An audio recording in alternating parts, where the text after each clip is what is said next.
Cage Minds, Micah Frankel, joined by Anthony Birchak, and it's been too long. It's good to hear from you, sir. Cage Minds, bro. It's been a minute, Micah. When's the last time we did an interview, bro? Man, it was before Rizin, because it was really hard to get a hold of you, not knowing how early you were going to be heading out to Japan for fights. Oh, that's right. Yeah. I think it was the Kawajiri fight, right? Or was it the Grand Prix? It was the Grand Prix. That was before that was the last time I got to talk to you. Okay, right on, man. Well, fuck, dude. I'm glad we're back on. Right? So, well, I guess first off, how's everything? How's the family? How's the gym? How's everything in Arizona? Dude, it's going great, man. The gym is thriving. Literally have been making just leaps and bounds and covering ground and breaking down walls here in Tucson. For everybody that follows jiu-jitsu, everyone knows about, like, jiu-jitsu drama and stuff like that. And, the 10th Planet hate is real. But what we're building out here in Tucson, Arizona at 10th Planet Tucson is super important. I feel that, the community has eased up a lot with the, with the political drama shit. I mean, it's still in there, but our open mat on Friday is probably the most popular open mat in Tucson.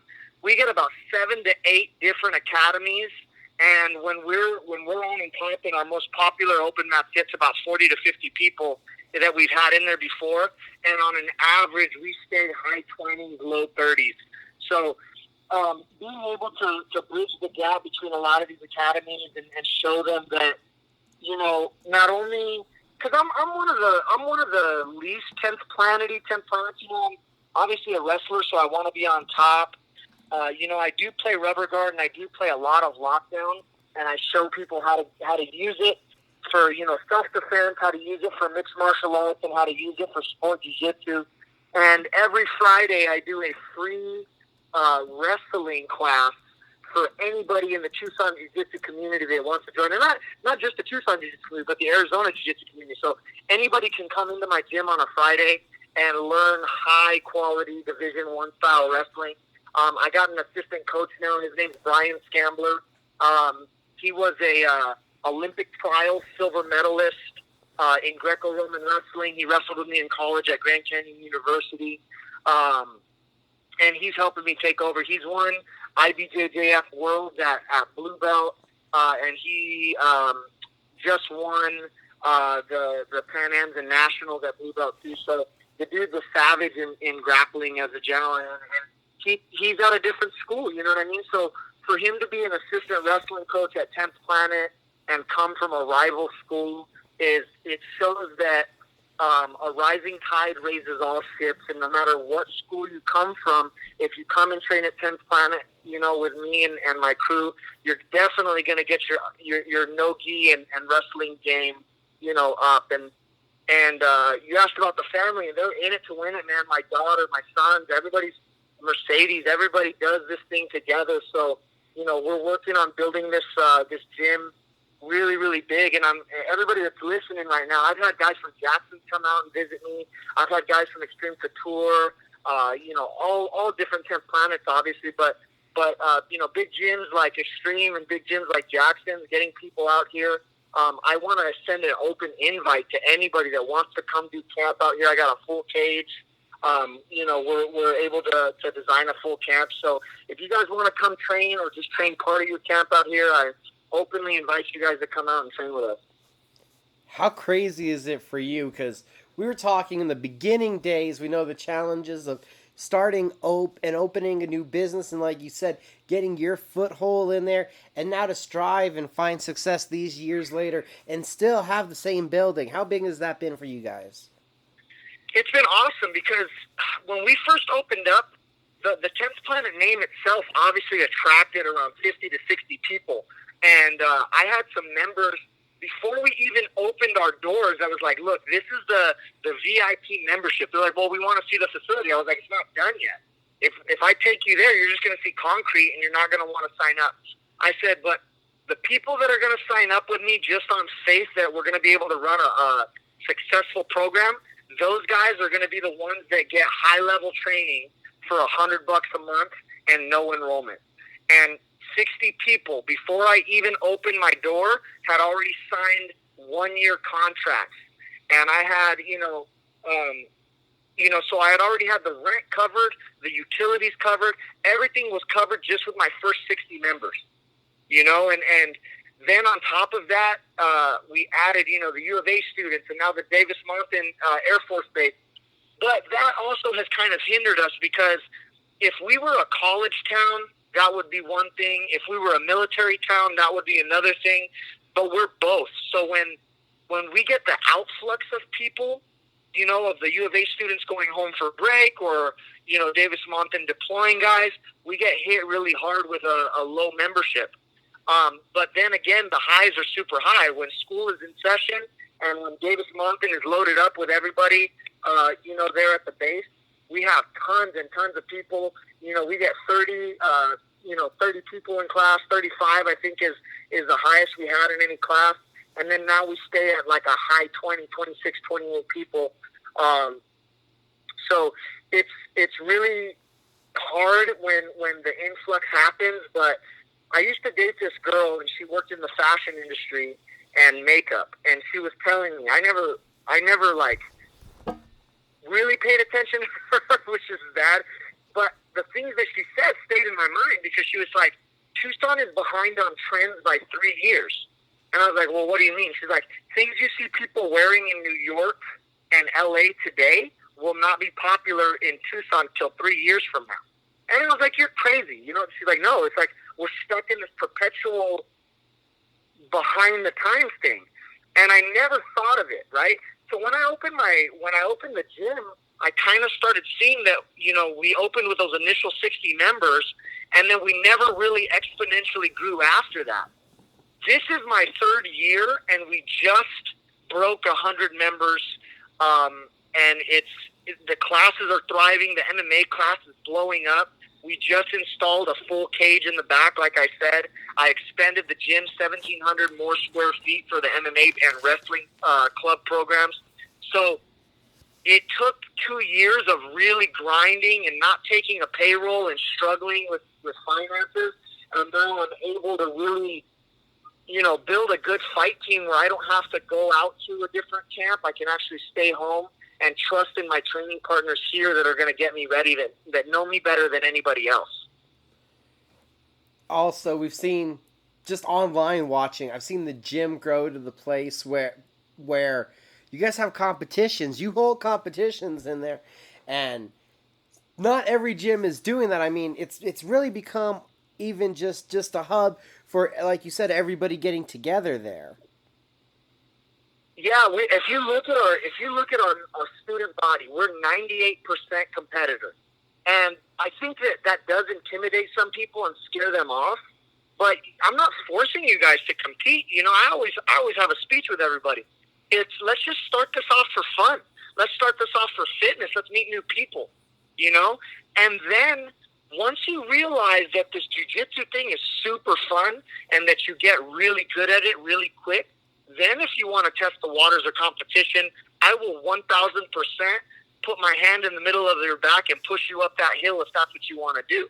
And I'm going to help you any which way that I can, And I think that mentality of low pressure on competing for guys that are scared of it almost incites them to compete more. Because I'm like, no, I'm not going to push you to.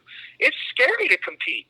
I just want you to have the confidence to be able to defend yourself or a loved one. If you're an MMA fighter, I want you to have the confidence to know your routes on bottom and on top. And then if you're a sport jiu-jitsu player, I want you to understand that this is going to help you score a lot of points.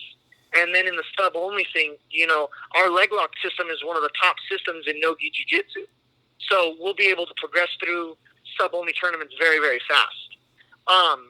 But yeah, just seeing everybody get together. In my first year being open with those first 60 members, I produced 8 NABJJF national champions and then 7 SJJIF Jiu-Jitsu world champions.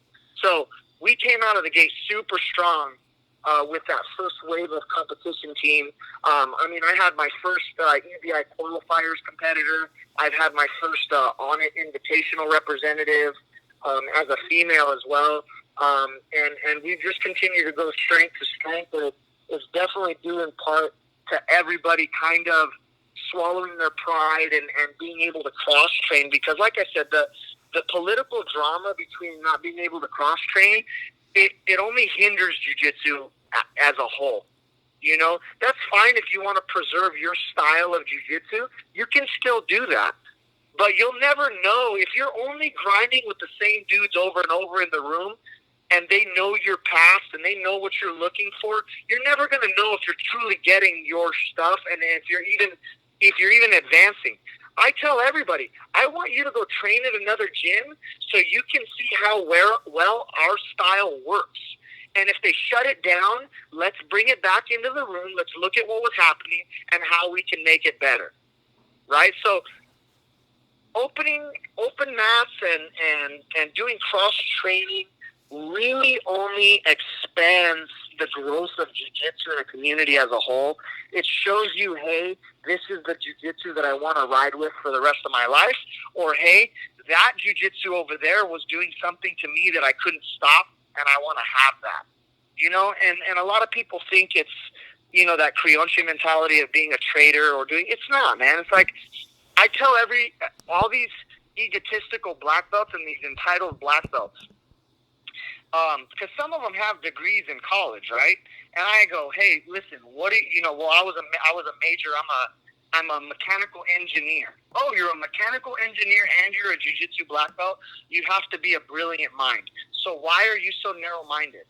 Oh, well, you know how it is, man. It's just, okay, well, when you were in college, did you just read one book the whole time to get your mechanical engineering degree? No, I had to do structural engineering. And exactly, you read many books. I said, as a jiu-jitsu practitioner, you cannot just read one book to get your PhD, to get your master's degree. You have to read many, many books. So that's training Gracie Jiu-Jitsu, Gracie Barra, that's training 10th Planet. It's understanding gi and no-gi. It's understanding every facet and aspect of jiu-jitsu and wrestling and judo. Don't just limit yourself to one style or one mentality. When you do that, you close off and you create walls. And it's those walls that stifle the growth of jiu-jitsu as a whole. Sounds like you've been doing a lot of battling to try to just be friendly with people. You know, it is, man, because but people remember. So this is the thing that also ends up in jiu-jitsu is like these jiu-jitsu guys act like fighters. You know, when you're at a tournament, they flip you off and they're like, oh, you know, I've had, you know, beef with a couple of guys. And don't get me wrong, I try to be a martial artist at all times. But there's just some dudes that get under my fucking skin, and I have to remind them, look, you do just jiu-jitsu.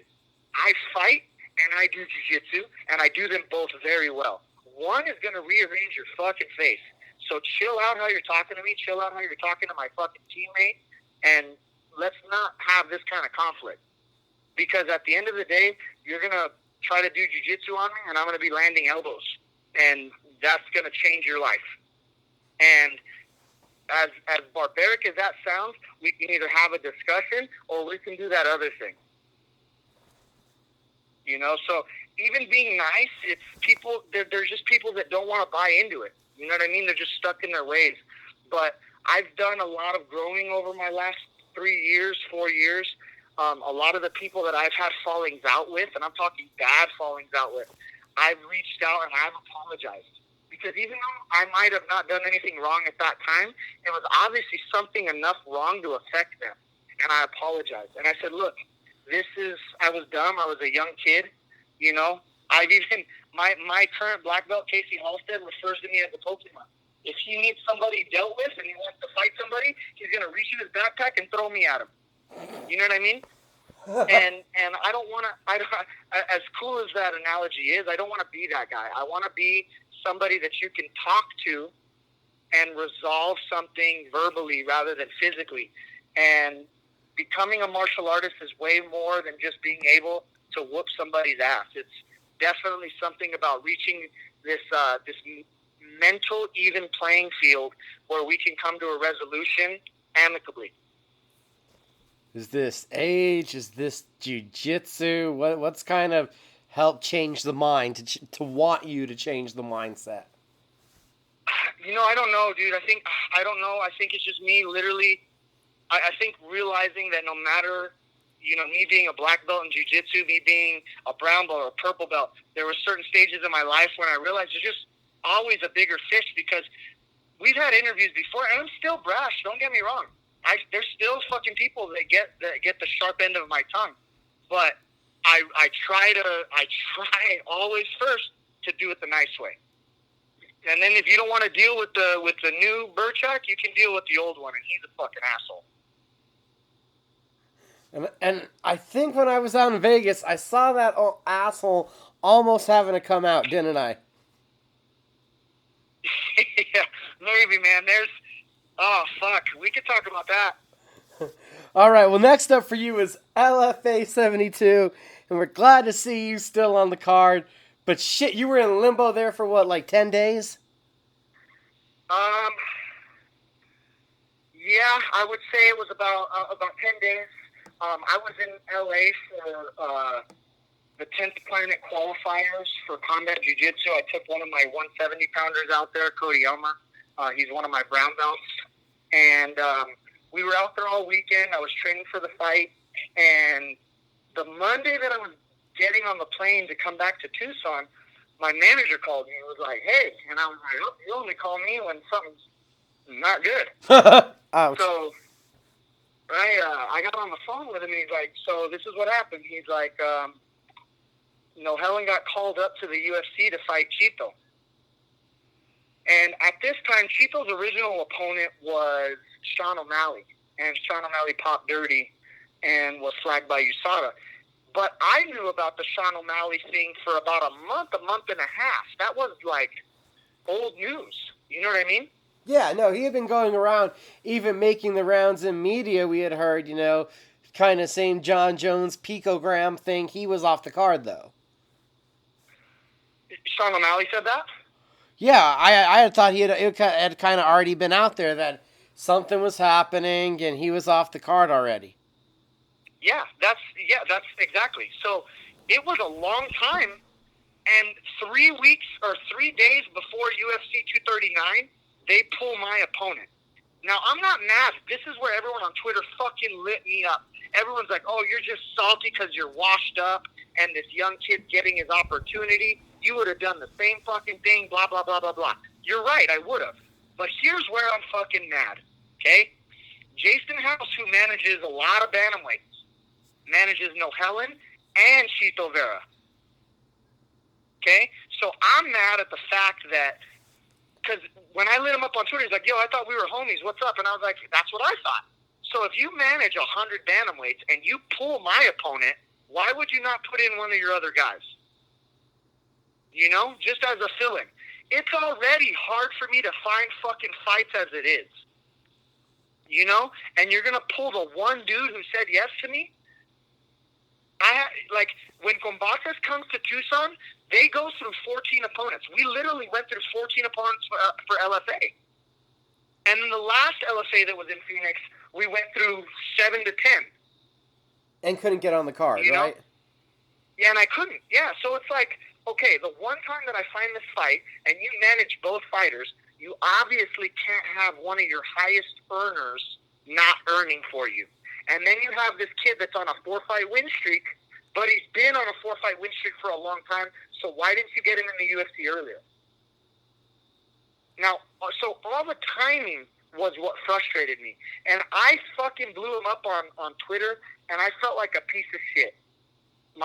Casey Halstead yelled at me. He's like, you shouldn't have done that. He's like, if you were going to talk shit to the fighter, talk shit to the fighter. He's like, but Jason did what his business is supposed to do. He's supposed to put guys in the UFC.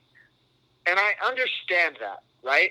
But it was the selfish part of me that was screaming about this. It's already hard enough for me to find fights, 1. 2, this news has already been a long time coming. Why didn't you pull this a long time ago? 3, I have a full stable of pro fighters. I could have gotten 3 of my fighters on this fucking card instead of me. Now my whole camp has suffered for, a business action that is otherwise kind of borderline unethical. The only time management guys should be fighting each other is when it's for a top 5 or 10 contender or a title shot. Not when the kid's making his UFC debut. Right, it does sound a little shadier where the manager's able to call up and say, hey, so Sean's off the card? Well, I have an idea for you. That does sound a little worse, right? But that's what happened. And I still have not called Jason and apologized. I hope he listens to this interview because I am sorry that I attacked Iridium Sports Agency. I shouldn't have done that. I should have just kept my shit talk straight to Nohelin. But I told him, you're gonna get what's coming to you anyways. Your manager signed you to a losing fucking deal. You're gonna take your fucking UFC debut loss 100%, and then you're gonna fucking end up with 3 fights left on your contract. And that's cool. You're in the UFC, but if those next 3 fights don't go by fast, guess what, motherfucker? I'm gonna be here in about fucking 6 more months. Because I guarantee after I knock out this fucking kid from Fight Ready, I'm going to tell Sean Shelby I don't belong outside of the organization anymore. It's too hard for me to find fights. Nobody wants to fight me. The guys that are 12-1 and 13-1, I should not have to fight those guys for $1,200. I should fight them in the UFC for, 30-30. I belong in a major organization. And it just proves that everybody says, this is what, I actually had a sit-down talk with Roy Jones Jr., and he goes, there's 2 things that are happening. He goes, either you're legitimately a scary-ass fighter and no one wants to fight you, or the other thing is you train with too many people and they know you and they know you're dangerous.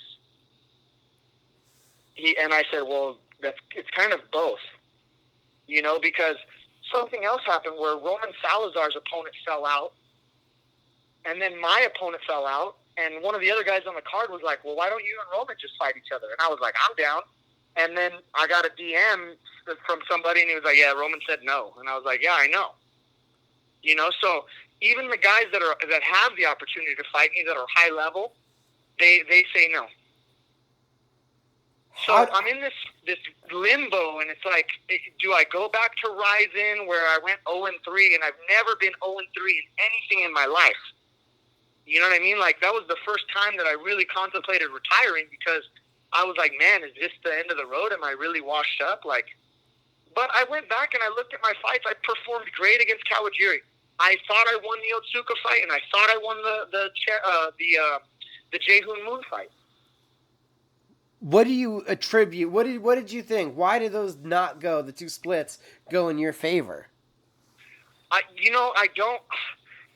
The way that the Japanese judge, they don't do a 10-point must system. They don't do the unified rules of MMA.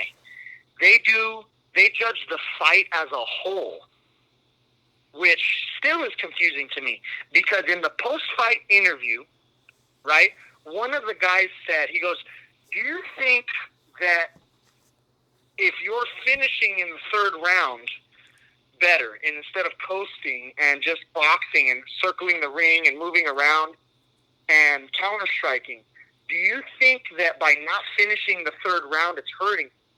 And I said, yes, I think that's exactly what's hurting. I think that the judges are looking at how I'm finishing, but they're not looking at my first 2 rounds. I said, because here's the thing. Is the fight judged as a 10-point must system, or is it as a whole? And they said, in Japan, it is judged as a whole. I said, okay, great. I said, I'm going to have a pizza or a pie, right? And we're going to cut it into thirds. And I eat 2/3 of that pizza or pie, and you eat the last third slice. Whose pizza is that? And all the Japanese guys' eyes lit up. And they go, well, it's yours. And I said, exactly. So if I'm whooping this kid's ass for 2/3 of this fucking fight, and he has 1 good round at the end, why am I losing? Did you get a response? They were the most dumbfounded fucking looks that I've ever seen. Because how do you win 2/3 of a fight and lose? Yeah, it's a weird, weird system. I don't know if I fully agree with it. I like the scorecards just so you judge each round because it does happen. Right, and that's like a mini fight in itself, right? It's like round 1 is over, it's done, it's gone. Round 2 is done, it's over, it's gone. Round 3, damn, that was a 10-7 round? How did that happen? That sounds like Or total 10 domination, yeah. You know what I'm saying? So it's like, yeah, those were each little mini fights. But in one fight where the whole fight is judged and I'm winning 2/3 of that fight, that's my fight. Exactly. That sounds like what would make sense. So, taking into account the judging, would Rizin still then be something you would want to pursue, or does that feel like an option that you'd have to alter your fighting style to be successful at? I would have to go back to me from 7 years ago would have thrived in Japan because I just throw everything to the wind. My inhibitions are gone. There's no tactics. It's just me being a bull at 100%. The guy that fought Ryan Benoit and the guy that fought Tito Jones should have fought in Japan. That guy that's going 1,000 miles an hour with zero technique would have won those fights, and I would have been in the finals with Horiguchi.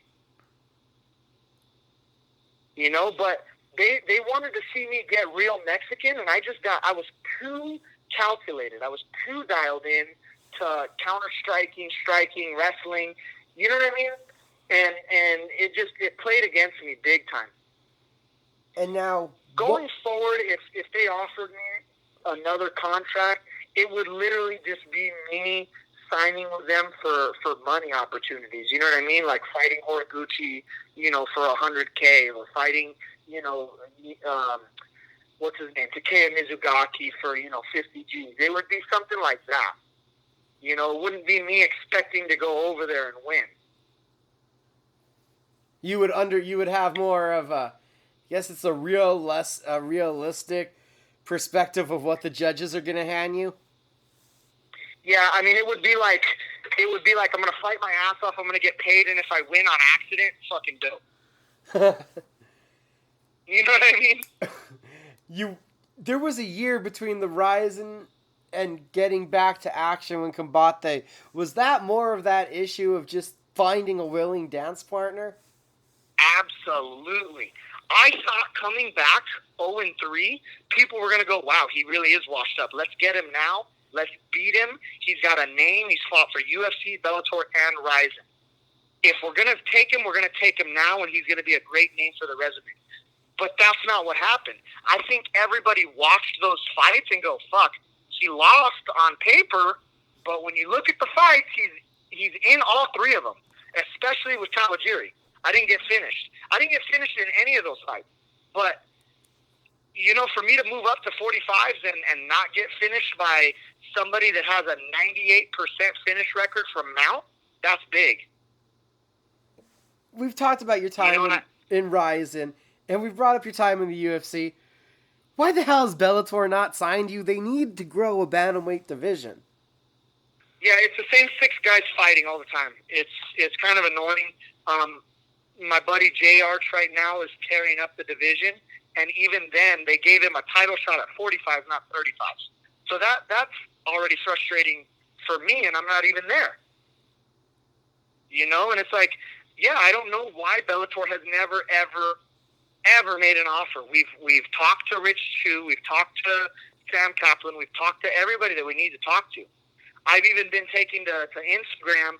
They've been promoting that Milan card where they're going to do kickboxing and MMA, and I'm like, yo, let me get on that.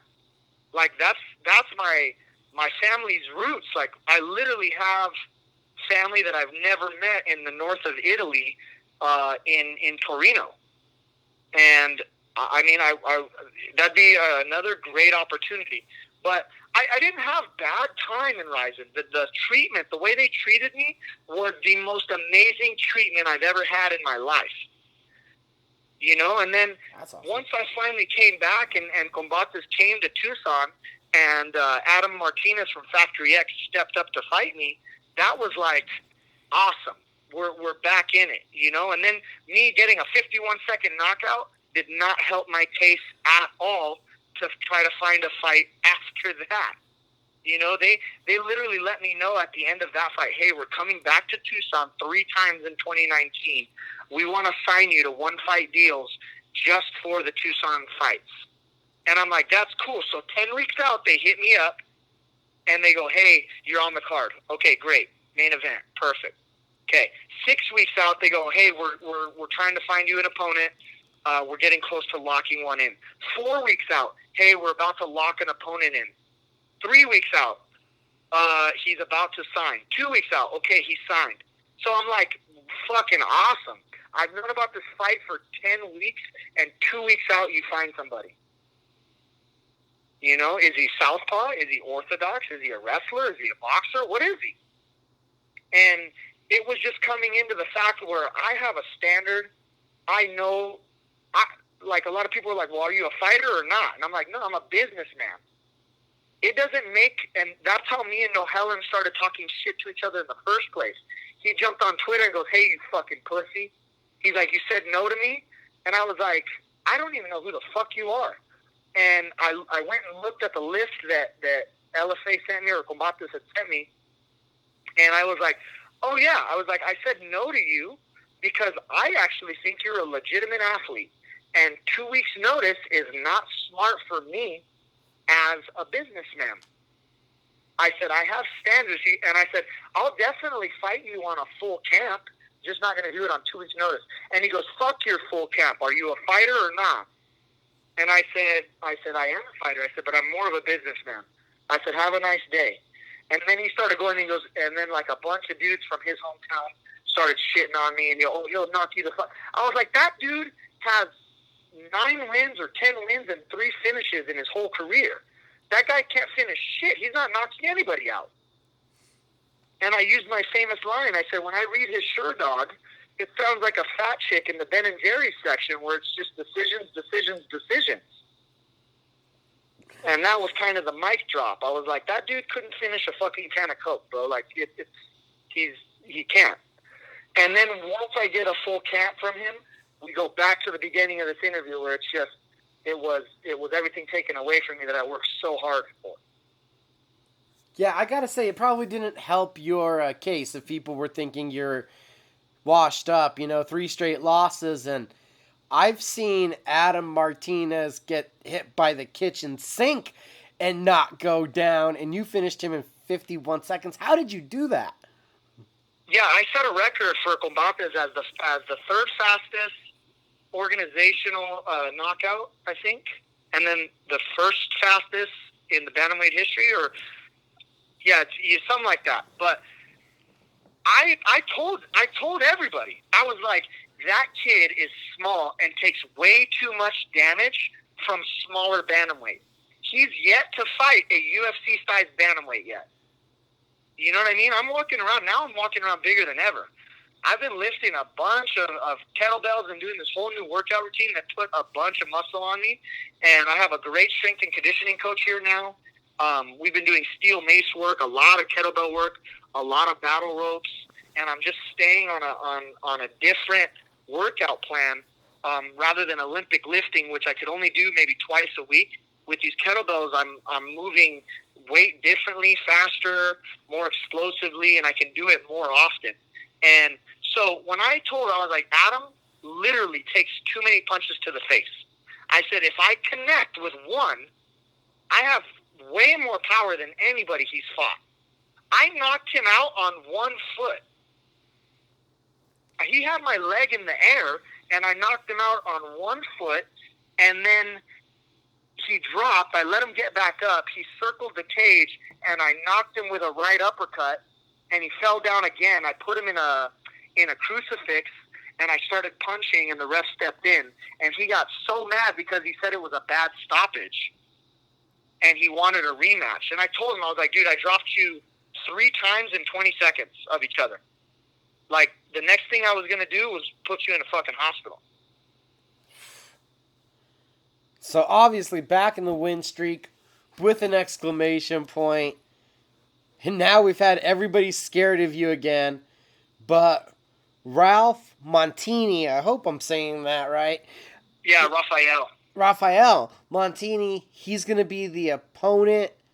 Well, what do you know about him? I've seen it looks like he's been getting a lot of his work recently done on that Arizona regional scene. Yeah, I've actually watched him a couple times live. Can't really remember like seeing him fight. Like I've seen him fight, but it's just kind of like when you're looking at the cage and looking at two people move around, but you're having side conversations. It's been like that. And then as of lately, like I've been looking on YouTube and I haven't really found anything. The one that I found that makes the most sense of exactly how the fight's gonna go is Mario Bautista from the Lab, and him fought at Legacy 31. And Raphael is actually a 25er who moved up to 35s when the whole UFC flyweight division kind of got shifted around. So, like, all these flyweights are like, well, I guess I'm going to have to start fighting bantamweight. You know, so he moved up, and Mario Batista is a big bantamweight like myself. He ended up outstriking Raphael and cut him over the eye, and I think he won via TKO doctor stoppage. So, the way that I see the fight going, you know, is either and then you know my jiu-jitsu is too much for everybody right now. I've literally just been imposing my exact game plan every single jiu-jitsu match and every single jiu-jitsu super fight that I've had lately. You know, at the brown and black belt level. And so if it goes to the ground, which I can take him down, I can show my jiu-jitsu, but I just see so many chinks in his stand-up chain. He keeps his left hand super low. He throws for the fences and leaves himself out of position.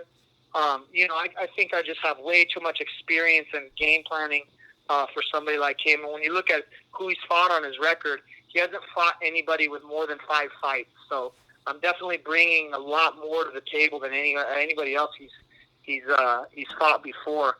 But I greatly respect him, and I thank him and his coach for taking the fight. I know it's a great opportunity for both of us. You know, like I said, there's not a lot of guys willing to sign on that dotted line.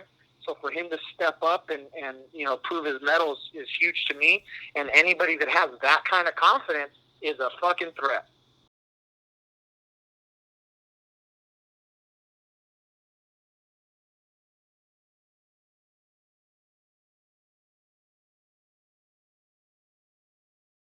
Somebody such as yourself that's seen the global scene of MMA, has MMA in the business sense caught up to boxing almost too quickly, where there's, man, I feel like it's too quick that we went from the days where everybody will fight anybody in one night tournaments to guys are really trying to protect their records and their interests really quickly. Oh, 100%. Absolutely. I think people are protecting themselves way too much. And I'm a prime example of that. You know, like I'll be 100% honest. LFA goes after what's his name pulled out or got signed to the UFC. They go, do you want to fight Rafion Stotts? He's 12-1. And I said, are we going to make this title fight, the LFA title fight? And they were like, no. And I said, then no, I don't want to fight him. I said, because it makes zero sense for me to fight 12-1 Rafion Stotts for $1,500 and jeopardize, you know, a win streak. Because if I lose to him, you're going to look at my sure dog, and it's going to go red, red, red, green, red. And I was like, that don't make no fucking sense to me. Right, so at that point, you know? were forced into the business decision. Have to worry about yourself as an entity. Right, exactly. But you see too much of that. And, you know, someone should have told me, like, dude, what are you doing? Just fucking fight him. You know, because you win that fight and you're in. You're back in a big show. But that's how I see this fight. That's how I saw the fight before this. And it proves it. If I would have beat Nohelin, I would have been back in. Just him getting signed on that shows that would have been the fight of the winner getting into the show. Are you able to look at a Brandon Munoz for a good example? He took that fight with LFA, beats Michael Pettis, and I believe he's been re-signed. Yeah, exactly. You know what I mean? They're gonna start seeing the guys. You know, the cream rises to the top. There's gonna be no sense in keeping all of us outside of the organization. Right, definitely. Especially if there's guys that can't get matched. I'd love to see these guys, if nothing else, you know, Dana White take it literally, put you guys on the Contender Series if it's that hard to match them, just to see. Yeah, I mean, that was another thing. Is like, I want to. If I have to go back in through the Contender Series, I don't know what that contract is like. If people ask me, do you regret going through Access TV and getting into the UFC versus going through the Ultimate Fighter show and getting into the UFC as the Ultimate Fighter winner?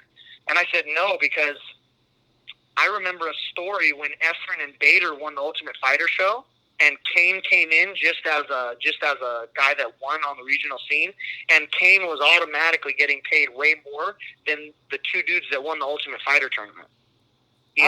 So I don't know what the Contender Series contracts look like. I would rather earn my way back and go, this is what my pay scale was last time. This is what I was earning in Rizin. What can you do to make this lucrative for me? Because a lot of people forget this shit, and my brother just told me, remember, you left the UFC on your terms. There's not a lot of dudes that can say that. Less than a handful, in fact. So when you go back on your terms. Right, your last fight with the UFC at UFC Fight Night 90 was a decision victory, and after that, you just decided to go a different way, didn't like contract negotiations? Well, yeah, they wanted to bench me for too long. I was sending pictures of my eviction notice to Sean Shelby, like, hey, dog, I need money. I was sending him pictures of Tucson water saying, we're shutting your water off. I was sending him pictures of TEP saying, hey, we're shutting your electric off. I can't have my house running like that in shambles for the fucking dream of the UFC. I said, look, man, I'm going to test my free agency and see what I'm worth. And ACB offered me a butt ton of money. Japan offered me a good amount of money. And Combates offered me a decent amount of money. But I've always wanted to fight in Japan. It was definitely something that I wanted to do. And, I went with Rizin. So it's a lot of people forget that I did not get cut from the UFC. I chose to not wait around and sit on the sidelines. How hard is that? People, I still don't think understand this. We see these guys on ESPN now, but this is not the same level of pay that we see of other sports on ESPN. This is not as glamorous as it's all cracked up to be, right? It's not, man. It's a grind. There's dudes that still have full-time jobs. I do my 20-mile walk to the church all the time, and I just walked with one of my students, and he was trying to wrap his head around the fact that I was an NFC world champion. I was in the UFC. I just knocked out Joe Soto, and I still had to work on a roof to provide for my family. And then these illegal wetbacks that I'm working on the roof with are laughing at me because they're like, ha, eres un campeón de mundial, and you're up here on the roof with me. And I'm like, fuck. Yeah. And he's like, we're even. And I'm like, no, we ain't even, done. But it is. And you're still in love with the dream.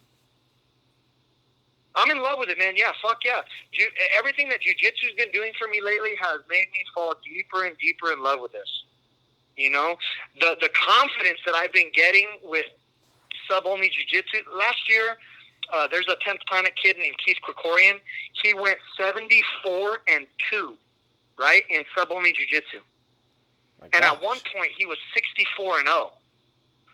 And his last two losses came at ADCC Trials North America East Coast and ADCC Trials North America West Coast. So the only two losses he had were at ADCC Trials. And he still ended up getting an invite to ADCC.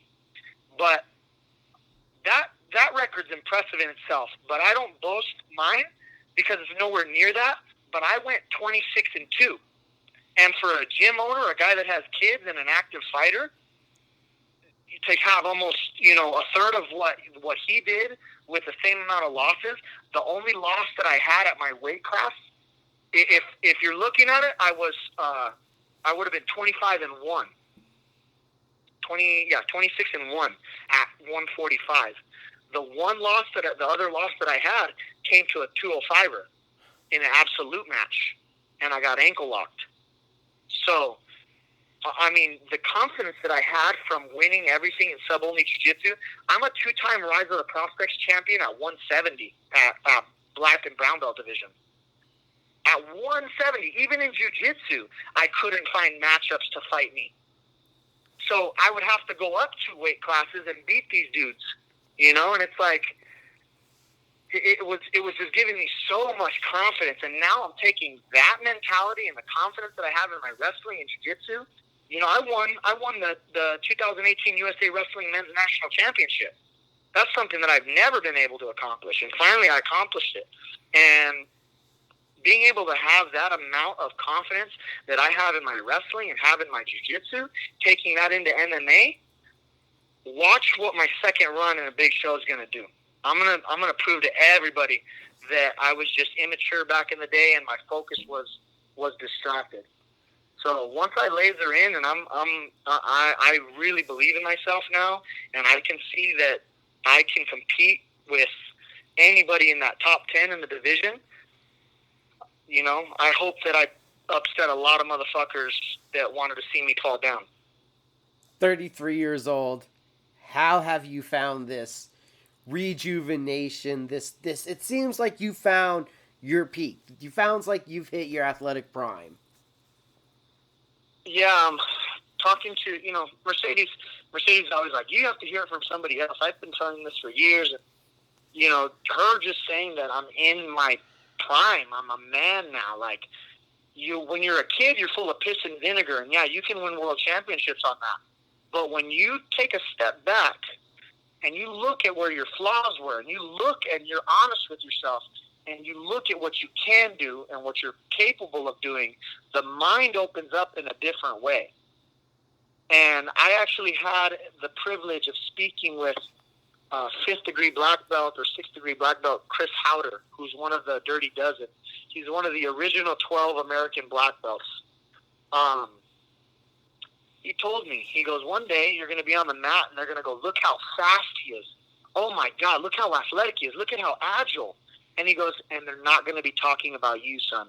He goes, they're going to be talking about the kid that you're going up against. He goes, but the thing that's going to shut that down is the experience, the calm, the reserve, and the knowledge that you possess. He goes, that's how you shut that down.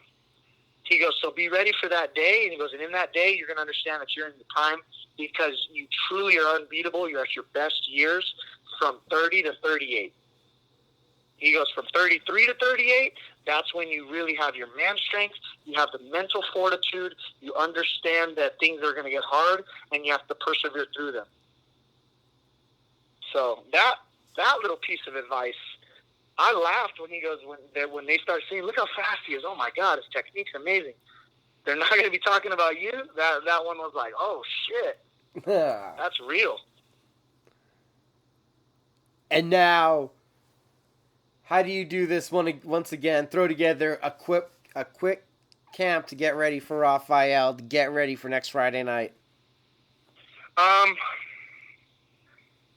The game plan was kind of was similar with Nohelin. You know, I saw him get dropped by a much smaller bantamweight. He got dropped 4 times in his LFA fight, and I was just like, oh my God, like that kid's little. And I had the same mentality that I had with Adam. Like, if he's okay with getting hit like that, and he's getting dropped by a little bantamweight, what's going to happen when I hit him? He's going to sit down and stay down, you know?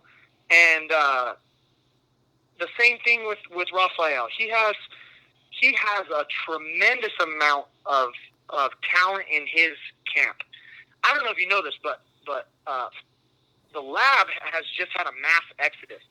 And it blew up. So guys like Drakkar Klose and Eddie Chaw, the coach, and all kinds of people fucking moved to Fight Ready now. So Fight Ready just absorbed like a third or even half of the lab from what I've been seeing. and guys saying that, it's just different. We want to be at this place and blah, blah, blah. So coaches are moving, fighters are moving. There's just a shift in the Arizona scene. So I'm like, I bet you everybody's just riding the lightning that Henry, himself is having. But and Chan Sung Jung coming out of there, the Korean Zombie, just had a great performance. Like, let them have that mentality. That's great. But at the end of the day, the guys like Rafael, they're getting beat the fuck up. They're getting rounds with those pros, but they're punching bags. Those guys aren't taking them aside and go, hey, man, I noticed when we were sparring, do this. I noticed when you were sparring, you do this. You should really do this. I know that's not happening.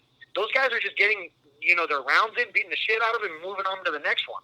And those kids are just getting beat on and taking miles, and their bodies are hurting. And I feel sharp. My camp, we've been taking care of my body. My Mercedes works for U.S. cryotherapy, and every single day, 4 to 5 times a week, I'm in the cryo chamber bringing down my inflammation. I'm in the red light therapy room bringing up my collagen and naturally raising my testosterone and naturally bringing in healing blood cells to my joints. And then I go on the Normatec space pants, and they compress and release, flushing new blood to my extremities, and that new blood is healing all the damage that I've been, putting on myself. I'm able to run more, further, a couple different times a week. I'm able to push through a little bit more just because I'm constantly getting better treatment now. And I know the amount of miles that I have on myself, even though I've been beat up over the years. I feel, even though I'm 3 and 5 in my last 8, that I'm the most dangerous I've ever been in my career. So, I mean, I know I respect Rafael a lot for taking this fight. I know he's probably got a bunch of confidence coming into this. I think he's, a threat, like I said, just for signing the dotted line. But it's not, it's not the story he thinks it's going to be. It's a lot going into it. It's LFA 72. How big is it for you? The camp, the fight, everything is in Arizona. You've traveled before. You've came out here to Albuquerque to get work in. Went out to Extreme Couture for Las Vegas. How big is it for you just to ease the mind, to not have the other hassles, for everything currently to be in Arizona for this one? Dude, so, like I said, I have 100 members at my gym. And then 10th Planet Phoenix is right there down the street from the arena. That place is going to go ape shit with a bunch of 10th Planet maniacs screaming. That's the kind of energy that I feed off of. So me being home, my family, my teammates, the coaching staff that I have, this is the kind of feeling that's just electric, And heading into this fight with everything being homegrown and at home, and me getting a little bit of time in Las Vegas and seeing where I'm at with some really heavy pros, and then me coming home and training with the guys that put in the work with me every single day, there is no other option other than victory. Anthony Birchak. It's LFA 72. Everybody tune in. You can watch it on Access TV if you're not going to be there live. Of course, last but not least, Anthony, who are the people that you need to thank and shout out to? Man, I got to thank a bunch of people. Give me a quick second, please. Hold on. Of course.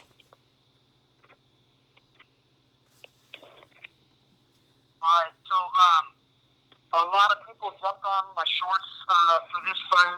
I got to thank Firebird Lock and Key out of Chandler Gilbert. My friend Paul Sunderman is taking a spot on my shorts. Nature's Med, medical marijuana dispensary here in Tucson. Zyphos Training and Tactical, who have been with me since 2012, supporting everything that me and my wife do. Eager Ones has been designing. They've been my official clothing sponsor for the last 4 things that I've done. They sponsored me for Combat Jiu-Jitsu on UFC Fight Pass, the On It Invitational, and both Rise of the Prospects competitions. If you guys need any custom gear made, or you have a design that you want to get executed, reach out to Edgar at Eager Ones. It's EAGRONES on Instagram. Team CBDU Me has been providing me with a bunch of CBD gummies that have brought down a ton of inflammation in my joints. And like when I'm trying to wind down at night and I still got that runner's high, I need to kind of just relax and kill that kind of anxious anxiety. Pop a couple of the gummies and I'm good to go. War Tribe Jiu-Jitsu clothing. Thank you guys. Arizona Eagle Real Estate, Charles Caraway, thank you so much. Desert Toyota of Tucson. Anytime that I'm going on road trips, these guys give me a vehicle so I don't have to put any unnecessary miles on my own car. They gave me a beautiful Toyota RAV4 for the whole month so I could run to LA, run to Las Vegas, run to Phoenix, get my training in.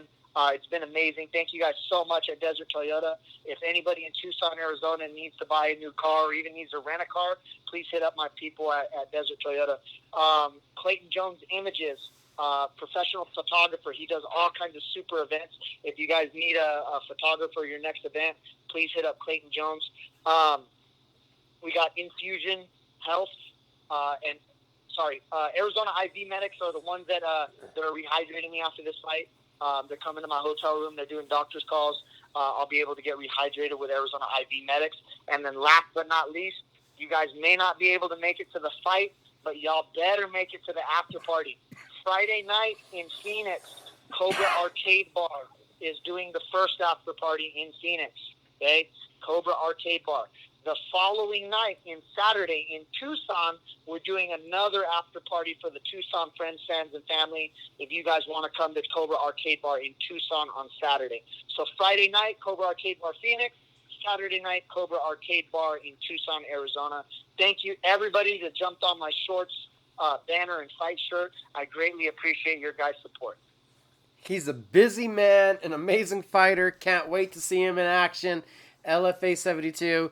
Anthony Birchak, thank you for the time. Dude, thank you guys so much. Also, follow me on Twitter, follow me on Instagram, Facebook. Twitter's kind of dying. So hit me up on Instagram, at @Birchak MMA. I've been posting a bunch of technique videos of my style of jiu-jitsu and wrestling. If you guys train, be sure to follow me. If you guys want to just chat, hit me up. I respond to all my DMs. If you guys have any questions about training, any techniques that you want broken down, please hit me up. That's at @Birchak MMA on Twitter, Instagram, and Facebook.